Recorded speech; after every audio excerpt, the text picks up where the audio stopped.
নমঃ শিবায়। জ্যোতিষ কথা চ্যানেলে আপনাদের সকলকে স্বাগত। দর্শক বন্ধু, শিশু জন্মানো অত্যন্ত আনন্দের বিষয়, কিন্তু এমন কিছু তিথি রয়েছে, সেই তিথিতে যদি শিশু জন্মায় তাহলে আপনাকে একটু সতর্ক থাকতে হবে এবং কিছু প্রতিকার উপায় করা উচিত, কারণ এটি অশুভ তিথি। এই তিথিতে শিশু জন্মানো খুব একটা শুভ সংবাদ নিয়ে আসে না, সুতরাং আপনাদের সতর্ক থাকতে হবে। শেষ পর্যন্ত আমার সঙ্গে থাকবেন, আমি এই নিয়ে ডিটেলস আপনাদের সামনে রাখতে চলেছি। আর হ্যাঁ, আপনারা যারা আপনাদের কুণ্ডলী আমাকে দেখাতে চাইছেন, জ্যোতিষীয় প্রতিকার প্রতিবিধান নিয়ে জানতে চাইছেন, আলাপ আলোচনা করতে চাইছেন, তাহলে স্ক্রিনের নিচে যে নাম্বার দেওয়া আছে 9830564500, ওই নাম্বারে ফোন করে বা হোয়াটসঅ্যাপ করে যোগাযোগ করলে আমার অফিস থেকে আপনাকে ডিটেলস বলে দেবে এবং আমি আপনার সাথে কানেক্টেড হতে পারবো। তো এইভাবে যদি প্রয়োজন হয় আমার পরামর্শ নেবার, তাহলে আপনি যোগাযোগ করবেন। আসা যাক আজকের মূল আলোচনায়। মূল আলোচনা হচ্ছে বেশ কিছু তিথি, যে তিথিতে শিশু জন্মালে কিছু আপনার উপায় করা উচিত, বা এই তিথিগুলি আপনার জন্য ভালো নয়। যেমন কৃষ্ণা চতুর্থী। কৃষ্ণ পক্ষের চতুর্থ তিথিতে সন্তানের জন্ম কিন্তু শুভ হয় না। কৃষ্ণ চতুর্থীতে জন্ম নেওয়া সন্তানদের জন্ম সময় অনুযায়ী 6 ভাগে ভাগ করা হয়। প্রথম ভাগে জন্ম নিলে শুভ ফল পাওয়া যায়, কিন্তু দ্বিতীয় ভাগে জন্ম নিলে পিতার বিনাশ, তৃতীয় ভাগে জন্ম নিলে মাতার মৃত্যু, চতুর্থ ভাগে জন্ম নিলে মামার বিনাশ, পঞ্চম ভাগে জন্ম নিলে সংসারের বিনাশ, আর ষষ্ঠ ভাগে জন্ম নিলে ধন সম্পদ নাশ হয়ে যায়। অর্থাৎ জন্মগ্রহণ করে ব্যক্তি নিজেকেই নষ্ট করে ফেলে। তো এই তিথির প্রতিকার করা উচিত। প্রতিকার কি?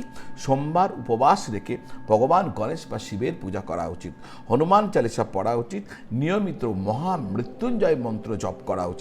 আপনার বাড়ি যদি দক্ষিণমুখী হয়ে থাকে এই ধরনের শিশুর ক্ষেত্রে, যিনি জন্মেছেন, তাহলে তাৎক্ষণিকভাবে তার পিতার উচিত হবে ওই বাড়িটিকে ছেড়ে দেওয়া।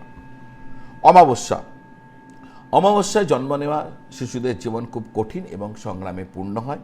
এই দিনে সন্তানের জন্ম পরিবারের জন্য আর্থিক সংকট নিয়ে আসে, তাই শিশু জন্মের সাথে সাথে শান্তির ব্যবস্থা নেওয়া উচিত।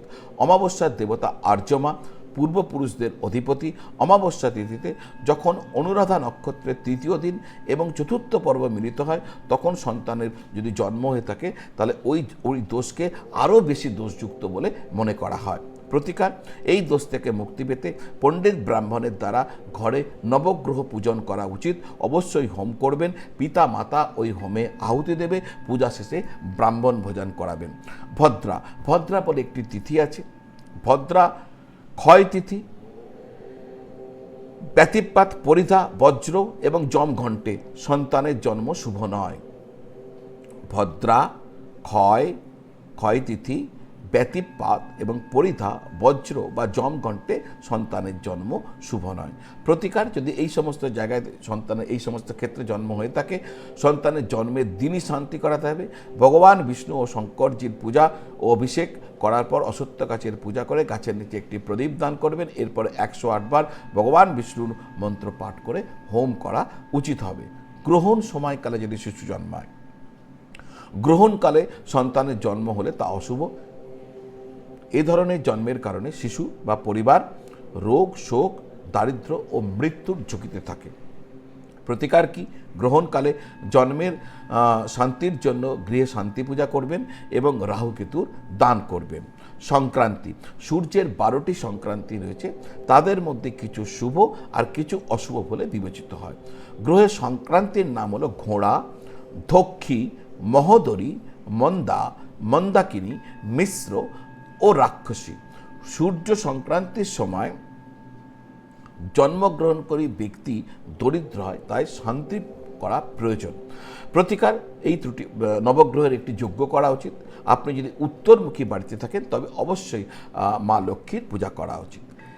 একই নক্ষত্রে জন্ম: যদি কোনো শিশু তার পিতা মাতা বা ভাই বোনের নক্ষত্রে জন্মগ্রহণ করে তবে সে মৃত্যুতুল্য কষ্ট পাওয়ার একটা সম্ভাবনার মুখোমুখি হয়ে যায়। প্রতিকার কি?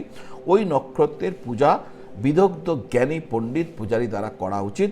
ওই নক্ষত্রের পূজা করবেন, পূজা শেষে হোম করবেন এবং পূজা শেষ করার পর কলসের জল, যে শান্তির জল যাকে বলে, সকলের উপর ছিটা দেওয়া উচিত হবে। মূলা নক্ষত্রে জন্ম নেওয়া শিশুদের দোষ উৎপন্ন হয়। মূলার প্রথম ধাপ পিতার জন্য ভারী হয়ে ওঠে। দ্বিতীয় চরণ মায়ের জন্য ভারী হয়ে ওঠে, আর তৃতীয় চরণে সম্পদ বা অর্থের ক্ষতি হয়, আর চতুর্থ চরণে শিশুর নিজের ক্ষতি হয়। প্রতিকার কি? নবগ্রহ পূজা করা উচিত, আর জন্মের 1.5 মাস পরে এই পূজা করতে হয়। তো এই হলো কিছু তিথি, যে তিথিতে যদি শিশু জন্মেছেন খুব ভালো, কিন্তু কিছু না কিছু প্রতিকার আপনাদের করা উচিত, নাহলে কিন্তু সমস্যা ভোগ করতে হয়। আজ এই পর্যন্ত। আপনারা সকলে ভালো থাকুন, সকলকে ভালো রাখুন। নমঃ শিবায়।